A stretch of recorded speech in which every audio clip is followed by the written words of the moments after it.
Praise the Lord. Hallelujah. സ്തോത്രം സ്തോത്രം സ്തോത്രം സ്തോത്രം സ്തോത്രം സ്തോത്രം. കർത്താവിൻ്റെ അതിപരിശുദ്ധമായ തിരുനാമം ഈ അനുഗ്രഹിക്കപ്പെട്ട പ്രഭാതത്തിൽ വാഴ്ത്തപ്പെടുമാറാകട്ടെ. പ്രിയപ്പെട്ട ദൈവമക്കളെ, നമുക്ക് ഒരുമിച്ച് 2024 മെയ് മാസം 9-ാം തീയതി വ്യാഴാഴ്ച പ്രഭാതത്തിൽ കർത്താവിനെ ആരാധിക്കുവാൻ, കർത്താവിനെ സ്തുതിക്കുവാൻ നമ്മുടെ സ്വർഗീയ പിതാവ് നമുക്ക് നൽകി തന്നിരിക്കുന്ന നല്ല സമയത്തിനായിട്ട് നമുക്ക് ഒരുമിച്ച് കർത്താവിന് സ്തോത്രം ചെയ്യാം. എല്ലാവരും അടുത്ത സമയങ്ങൾ കർത്താവിന് സ്തോത്രം പറഞ്ഞാണ്ട്, എല്ലാവരും തന്നെ കർത്താവിന് സ്തോത്രം പറഞ്ഞാണ്ട്, ആരും മൗനമായിരിക്കാതെ കർത്താവിന് സ്തോത്രം പറഞ്ഞ് എല്ലാവരുടെയും കരങ്ങളൊന്ന് ഉയർത്തിപ്പിടിച്ചിട്ട് ആ കൈകളെയൊക്കെ ഒന്ന് വീശിയിട്ട് പറയാം, കർത്താവെ നന്ദിയോടെ സ്തോത്രം, നന്ദിയോടെ സ്തോത്രം, നന്ദിയോടെ സ്തോത്രം, നന്ദിയോടെ സ്തോത്രം, സ്തോത്രം, സ്തോത്രം. കഴിഞ്ഞ പകൽക്കാലം ഞങ്ങളെ കാത്തു പരിപാലിച്ച ദൈവകൃപയ്ക്കായിട്ട് സ്തോത്രം, സ്തോത്രം, സ്തോത്രം, സ്തോത്രം. അനർത്ഥങ്ങളിൽ നിന്ന് വിടുവിച്ചതിനായിട്ട് സ്തോത്രം, രോഗങ്ങളിൽ നിന്ന് വിടുവിച്ചതിനായിട്ട് സ്തോത്രം, ആവശ്യങ്ങളിൽ കൂടെ ഇരുന്നതിനായിട്ട് സ്തോത്രം, യാത്രകളിൽ കൂടെ ഇരുന്നതിനായിട്ട് സ്തോത്രം. കർത്താവിന് മഹത്വം, കർത്താവിന് മഹത്വം, കർത്താവിന് മഹത്വം, കർത്താവിന് മഹത്വം, കർത്താവിന് മഹത്വം.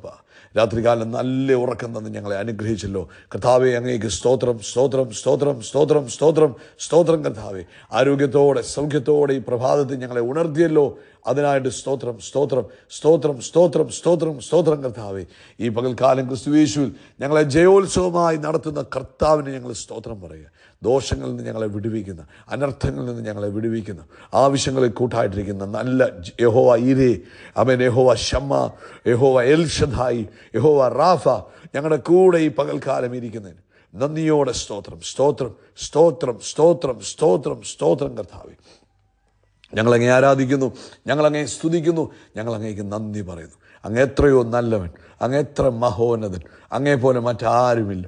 അങ്ങയുടെ വൻ കൃപയ്ക്കായിട്ട് സ്തോത്രം, അങ്ങയുടെ മഹാദയയ്ക്കായിട്ട് സ്തോത്രം, അങ്ങയുടെ വലിയ സ്നേഹത്തിനായിട്ട് സ്തോത്രം, അങ്ങയുടെ പരിപാലനത്തിനായിട്ട് സ്തോത്രം. അങ്ങ് ഞങ്ങളെ ഓരോ നാളും കൈപിടിച്ച് നടത്തുന്നതോർത്ത് ഞങ്ങൾ അങ്ങേക്ക് സ്തോത്രം ചെയ്യുന്നു. അങ്ങ് നല്ലവൻ, അങ്ങ് വിശ്വസ്തൻ, അങ്ങ് വാക്ക് മാറാത്ത ദൈവമാകിയാൽ ഞങ്ങളങ്ങേ ആരാധിക്കുന്ന കർത്താവെ, സ്തോത്രം, സ്തോത്രം. കർത്താവെ, സങ്കീർത്തനക്കാരൻ പറയുന്നു 71-ാം സങ്കീർത്തനം, ആമേൻ, അതിൻ്റെ 15-ാമത്തെ വാക്യത്തിൽ പറയുന്നു, 14-ഉം 15-ഉം വാക്യം, ഞാനോ എപ്പോഴും പ്രത്യാശിക്കും, ഞാൻ മേൽക്കുമേൽ കർത്താവിനെ സ്തുതിക്കും, എൻ്റെ വായ് ഇടപെടാതെ കർത്താവിൻ്റെ നീതിയെയും രക്ഷയെയും വർണ്ണിക്കും, അവയുടെ സംഖ്യ എനിക്ക് അറിഞ്ഞുകൂടാ. സ്തോത്രം.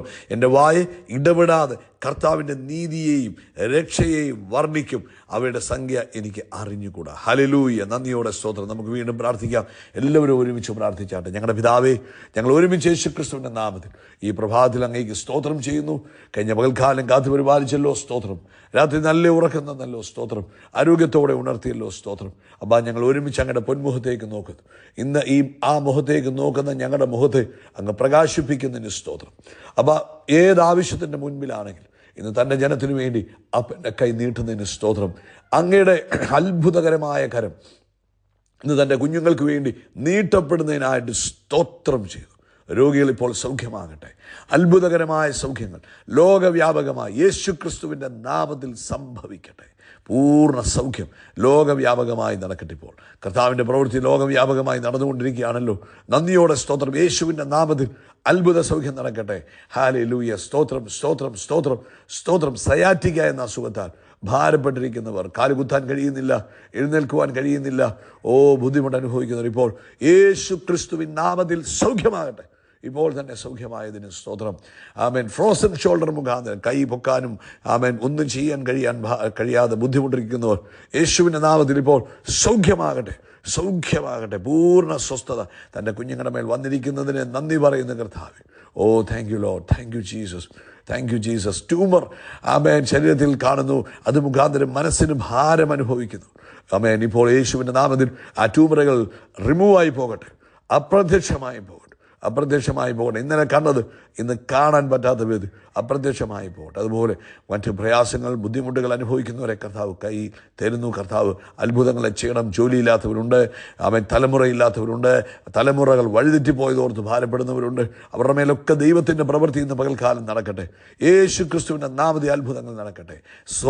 റിസോഴ്സുകൾ ഉണ്ടാകട്ടെ. പ്രത്യേകിച്ച് സാമ്പത്തികമായ റിസോഴ്സുകളെ ഓപ്പൺ ചെയ്ത് കൊടുക്കുന്നതിനായിട്ട് സ്തോത്രം. ലോകത്തെമ്പാട് നടക്കുന്ന ആമേൻ ആത്മീക കൂട്ടായ്മകളെ, ആത്മീക പ്രവർത്തനങ്ങളെ, അഭിഷക്തന്മാരെ അനുഗ്രഹിക്കുന്നു.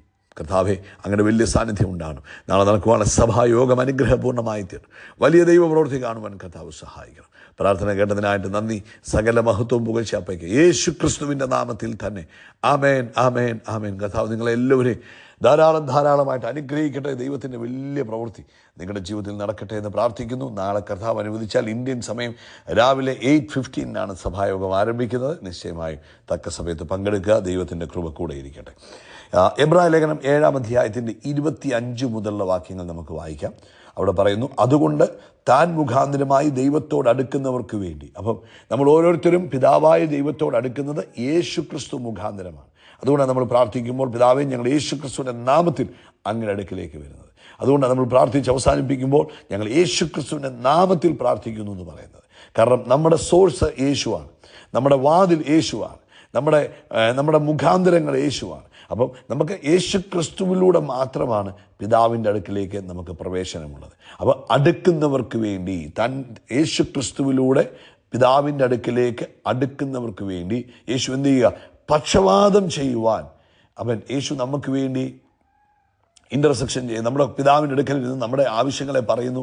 നമ്മുടെ ബലഹീനതകളെ കണ്ടിട്ട് ആ ബലഹീനതകളെ നോക്കി അപ്പനോട് പറയും. അപ്പോൾ അത് ഈ ലോകത്തിൽ ജീവിക്കുമ്പോൾ അവരുടെ ആ ഒരു പ്രശ്നങ്ങളിലൂടെ അവർ കടന്നു പോകുന്നു. ഞാൻ പോയതാ, യേശു ഈ ഭൂമിയിലായിരിക്കുമ്പോൾ അങ്ങനെയുള്ള പ്രശ്നങ്ങളിലൂടെ കടന്നു പോയിട്ടു. അതുകൊണ്ട് നമ്മുടെ ബലഹീനതകൾക്ക് വേണ്ടി എന്ത് ചെയ്യും? പിതാവിനോട് പക്ഷവാദം ചെയ്യും.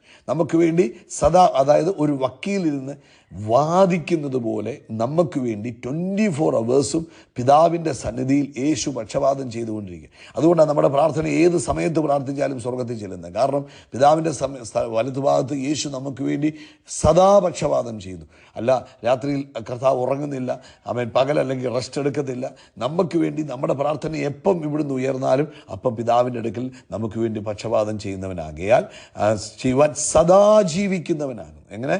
സദാ എപ്പോഴും ജീവിക്കുന്നവനാകിയാൽ, മരണമില്ലാത്തവൻ, മരണത്തെ ജയിച്ചവൻ, അവൻ പിതാവിൻ്റെ വലത്തുഭാഗത്ത് നമുക്ക് വേണ്ടി ഇരിക്കുന്നത് കൊണ്ട് തന്നോട് അടുക്കുന്നവർക്ക് പൂർണ്ണമായി രക്ഷിപ്പാൻ. ഇന്ന് നമ്മൾ ഏത് വിഷയവുമായി യേശു ക്രിസ്തു മുഖാന്തരം പിതാവിൻ്റെ അടുക്കിലേക്ക് ചെല്ലുന്നോ അതിൽ നമ്മളെ പൂർണ്ണമായി രക്ഷിപ്പാൻ, അല്പമായിട്ടല്ല, 50% അല്ല, 25% അല്ല, അത് 100% നമ്മളെ ഏത് വിഷയത്തിൽ നമ്മൾ ഭാരപ്പെട്ട് പിതാവിൻ്റെ അടുക്കൽ ചെല്ലുന്നോ അതിൽ പൂർണ്ണമായി നമ്മളെ വിടുവിപ്പാൻ, അവൻ രക്ഷിപ്പാൻ അവൻ പ്രാപ്തനാകുന്നു. അതുകൊണ്ടാണ് തിരുവെഴുത്തിൽ പറഞ്ഞ് നിങ്ങൾ വിശ്വാസത്തോടെ പ്രാർത്ഥിക്കണം. നിങ്ങൾ പ്രാർത്ഥിക്കുമ്പോൾ അത് ലഭിച്ചു എന്ന് വിശ്വസിക്കണമെന്ന് യേശു പറഞ്ഞത്. കാരണം എന്താണെന്നറിയോ? പിതാവിൻ്റെ വലത്തുഭാഗത്ത് നമുക്ക് വേണ്ടി ഇരിക്കുന്നത് മറ്റാരുമല്ല, നമുക്ക് വേണ്ടി ഇരിക്കുന്നത് യേശുവാണ്.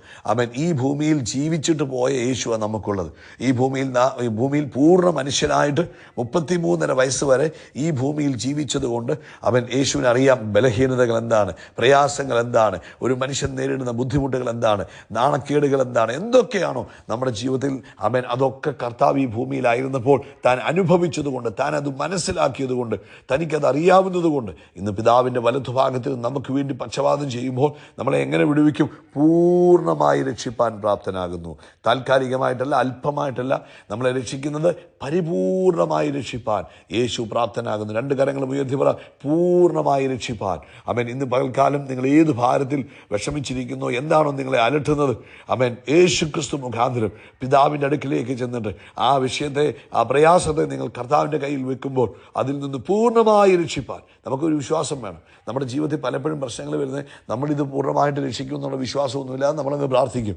അങ്ങനെയല്ല, ഈ തിരുവെഴുത്ത് വിശ്വസിക്കണം. ഈ തിരുവെഴുത്തും പ്രകാരം നിങ്ങൾ പ്രാർത്ഥിക്കണം. നിങ്ങൾ പറയണം, കർത്താവേ, എബ്രായ ലേഖനം 7-ാം അധ്യായത്തിൻ്റെ 25-ാം അധ്യായത്തിൽ പറഞ്ഞിരിക്കുന്നത് പോലെ പിതാവിൻ്റെ അടുക്കലേക്ക് യേശു ക്രിസ്തു മുഖാന്തരം വരുന്നവരെ രക്ഷിക്കുവാൻ അങ്ങ് സദാ ജീവിക്കുന്നവനാണ്, പൂർണ്ണമായി രക്ഷിപ്പാൻ. അപ്പോൾ അതിൻ്റെ അർത്ഥം എന്തുവാ? ഇന്ന് നമ്മൾ ഏത് വിഷയവുമായിട്ട് അപ്പൻ്റെ അടുക്കൽ ചെന്നാലും അതിൽ പൂർണ്ണമായി രക്ഷിപ്പാൻ യേശു മതിയായവനാണ്. നിങ്ങൾ ഏത് വിഷയത്തിൽ ഭാരപ്പെടുന്നോ അതിൽ നിങ്ങളെ എന്ത് ചെയ്യും? പൂർണ്ണമായി രക്ഷിക്കും. അവൻ പൂർണ്ണമായ വിടുതൽ അതിനകത്ത് നൽകുവാൻ കർത്താവ് മതിയായവന്. ആ രോഗസൗഖ്യം പൂർണ്ണമായിട്ട് തരുവാൻ മതിയായവന്. ആ കുടുംബത്തിലെ പ്രശ്നം പൂർണ്ണമായി പരിഹരിക്കുവാൻ കർത്താവ് മതിയായവന്. നിങ്ങളുടെ കുഞ്ഞുങ്ങളുടെ പ്രശ്നം പൂർണ്ണമായിട്ട് പരിഹരിക്കാൻ മതിയായവന്.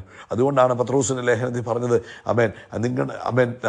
നിങ്ങൾ എന്ത് ചെയ്യണം? നിങ്ങളുടെ ഭാരം അവൻ്റെ മേൽ വെച്ചാൽ മതി എന്ന് പറഞ്ഞത്. അതുകൊണ്ടാണ് പൗലോസ് അപ്പോസ്തലൻ പറഞ്ഞത്, പറഞ്ഞത്, അവൻ നിങ്ങൾ ഒന്നിനെക്കുറിച്ചും വിചാരപ്പെടേണ്ട, എല്ലാത്തിനും നിങ്ങൾ പ്രാർത്ഥനയാലും അപേക്ഷയാലും നിങ്ങളുടെ ആവശ്യങ്ങളെ സ്തോത്രത്തോടെ അറിയിച്ചാൽ മതി. ബാക്കി കാര്യം പിതാവിൻ്റെ വലത്തുഭാഗത്തിരുന്ന് നമുക്ക് വേണ്ടി യേശു ചെയ്യുന്നത് കൊണ്ട് സ്തോത്രം പറഞ്ഞാട്ടെ. അവൻ കാര്യങ്ങളെ പൂർത്തീകരിച്ച് തരുന്നതിനായിട്ട് കൈകളെ ഉയർത്തി സ്തോത്രം പറഞ്ഞാട്ടെ. നമ്മുടെ ആവശ്യങ്ങളിൽ വിടുതലയക്കുന്നതിനായിട്ട് കരങ്ങൾ ഉയർത്തി സ്തോത്രം പറഞ്ഞാട്ടെ. ഇങ്ങനെ ഒരു മഹാപുരോഹിതൻ നമുക്ക് വേണ്ടി പിതാവിൻ്റെ വലത്തുഭാഗത്തുള്ളത് കൊണ്ട് കർത്താവിന് സ്തോത്രം. 26-27 വാക്യങ്ങൾ. ആ മഹാപുരോഹിതന്റെ പ്രത്യേകത പറയുക, ഇങ്ങനെയുള്ള മഹാപുരോഹിതനല്ലോ നമുക്ക് വേണ്ടത്. പവിത്രൻ, നിർദോഷൻ, നിർമ്മലൻ, പാപികളോട് വേർവിട്ടവൻ, സ്വർഗത്തേക്കാൾ ഉന്നതനായി തീർന്നവൻ. പഴയ മഹാപുരോഹിതന്മാരെ പോലെ ആദ്യം സ്വന്തം പാപങ്ങൾക്കായി പിന്നെ ജനത്തിൻ്റെ പാപങ്ങൾക്കായി ദിനംപ്രതി യാഗം കഴിപ്പാൻ ആവശ്യമില്ലാത്തവൻ തന്നെ. അത് അവൻ തന്നെത്താൻ അർപ്പിച്ചുകൊണ്ട് ഒരിക്കലായിട്ട് ചെയ്തുവല്ലോ. അതുകൊണ്ട് നമുക്ക് വേണ്ടി എന്നും പക്ഷപാതം ചെയ്യുന്ന ആ നല്ല കർത്താവിന് കരങ്ങളെ ഉയർത്തി ഒന്നുകൂടെ സ്തോത്രം ചെയ്യാം. നമ്മളെ പൂർണ്ണമായി വിടുവിപ്പാൻ യേശു പ്രാപ്തനാകിയാൽ നന്ദിയോടെ സ്തോത്രം ചെയ്യാം. കർത്താവ് നിങ്ങളെ ഈ ഒരു ഉറപ്പിൽ ഇന്ന് ഭൂമിയിൽ ജീവിക്കുവാൻ ഇടവരട്ടെ. അങ്ങനെ ഒരു ഉറപ്പ് വരുമ്പോഴത്തേനും നമ്മുടെ വിശ്വാസം വർദ്ധിച്ചു, നമുക്ക് ധൈര്യം വരും. കാരണം എന്നെ വിടുവിപ്പാൻ പിതാവിൻ്റെ വലത്തുഭാഗത്ത് എനിക്ക് എപ്പോഴും ആളുണ്ട്. ഞാൻ എന്തും എൻ്റെ പ്രാർത്ഥന അവിടെ വരുമ്പോൾ അത് തടയാൻ വേറെ ആർക്കും കഴിയത്തില്ല. എനിക്ക് വേണ്ടി പക്ഷപാതം ചെയ്യുവാൻ യേശു എന്ന മഹാപുരോഹിതൻ പിതാവിൻ്റെ വലത്തുഭാഗത്തിരുമ്പോൾ കർത്താവ് നിങ്ങളെ അനുഗ്രഹിക്കട്ടെ. യേശു ക്രിസ്തുവിൻ്റെ നാമത്തിൽ അത്ഭുതങ്ങൾ നടക്കും, അടയാളങ്ങൾ നടക്കും, വീര്യപ്രവൃത്തികൾ നടക്കും. നമ്മൾ അത്ഭുതമായി മാറും, നമ്മൾ ഉയർച്ച പ്രാപിക്കും, എല്ലാവർക്കും ഭയമായി മാറും. We are blessed, we are really blessed, we are permanently blessed and highly favoured. God bless you, God bless you, God bless U.